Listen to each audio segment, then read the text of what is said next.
Gelang karet bungkusnya lemper, kasusnya Maret, sadarnya September. Sebuah pantun kritik atas perhatian kesehatan yang baru difokuskan setelah 6 bulan dari kasus pertama diumumkan. Karena semua dikerjakan simultan berbareng dalam penanganan masalah, namun tetap ekonomi yang dikedepankan. Terbukti saat ini tidak efektif. Sekarang COVID merajalela dan Indonesia masuk resesi.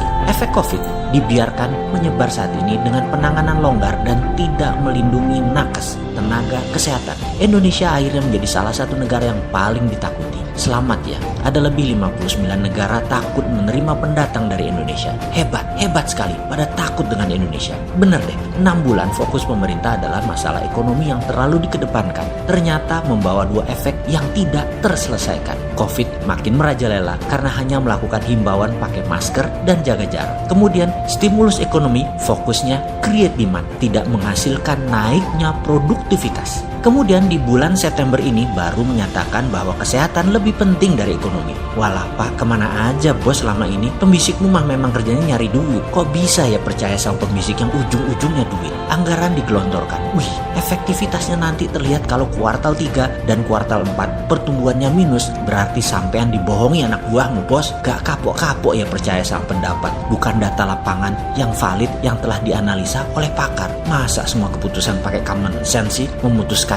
Ya begini jadinya. Masa orang percaya juga dengan info netral kita yang hanya bisa membantu lewat udara ini. Kalau Desember nanti, tahun ini 500.000 orang yang terpapar COVID. Piye jal, rumah sakit penuh dan ekonomi pasti tidak naik alias datar. Bahkan ada yang bilang turun terus sampai 2021 kuartal 2 alias 1 tahun negatif pertumbuhan ekonomi dan COVID belum terpecahkan. Bahkan setelah vaksin dapat di bulan Maret 2021 juga tidak selesai karena untuk mengcorner COVID yang bisa memberikan pertahanan lingkungan minimum 40% populasi divaksin. Artinya 100 juta penduduk Indonesia. Kalau satu hari 1 juta orang divaksin sejak Maret 2021 harus 100 hari baru tercapai 100 juta populasi. Apa mungkin 1 juta orang divaksin per hari? Bagaimana kalau 100.000 per hari yang divaksin? Maka 1.000 hari baru mencapai 100 juta penduduk. Itu 3 tahun bos. Jadi COVID tidak hilang sampai akhir masa jabatan.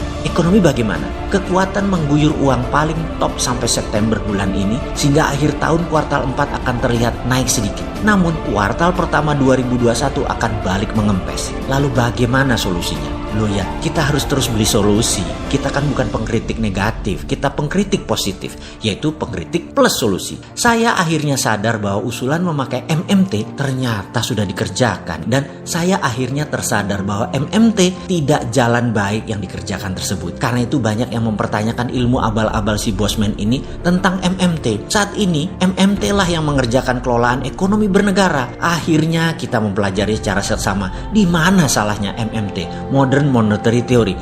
Akhirnya ketemu juga di mana salah MMT itu. MMT yang dipakai ternyata MMT Menteri Multitalent. Alah, tak kira ilmu genah yang terbukti di banyak negara jalan baik seperti di Tiongkok dan di Amerika di dalam menciptakan produksi dalam negeri dengan basis mencetak uang. Cetak uang yang berbanding lurus dengan jumlah produksi barang dalam negeri. Sudah ya, jangan bolak-balik bilang inflasi. Yang bilang inflasi hanya buzzer yang gak punya ilmu. Inflasi gak ada kalau ada produksi. Makanya tanya produksinya mana, bukan printing money-nya mana. Faham? Wahai buzzer, bener deh. Yang ada MMT yang dipergunakan selama ini hanya menciptakan keuntungan bagi oligarki dan global trading menjual tanah air. Tak kirain buat rakyat jelantah kita-kita ini. Ternyata buat elitis.